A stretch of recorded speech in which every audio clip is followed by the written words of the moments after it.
cevap vermeden geçemeyeceğim.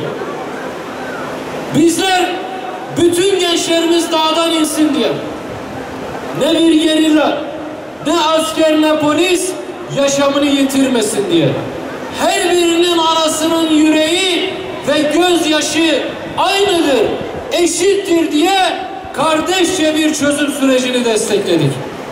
Şimdi bir başbakan olarak hele bu diyalog ve çözüm sürecinin muhatabı olan bir başbakan olarak senin dağdan çocukları indirmek için elinde bir projenin olması gerekmiyor mu?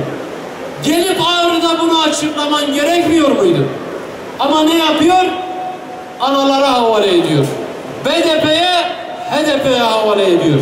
Anaları burada tahrik edip, kışkırtıp, ayağa kalkın, çocuklarınızı gidin dağdan indirin diyor. Başbakan şimdi anaları kışkırtıyor. Eğer ki bu çözüm sürecini yürütmeyeceksen çıkıp bunu açıkça söylemen lazım. Dağdan indirme görevi anaların değil, senin başbakan olarak birincil görevindir. Dağa çıkaran da analar değil, dağdan indirecek olanlar da analar değil. Anaların yüreği hepimiz için, dağdaki içinde, şehirdeki içinde, zindandaki içinde yanıyor. Biz bunun farkındayız. Ana yüreği başkadır. Biz bu üzüntünün, bu acının farkındayız. Elbette ki kalıcı çözüm için uğraşıyoruz.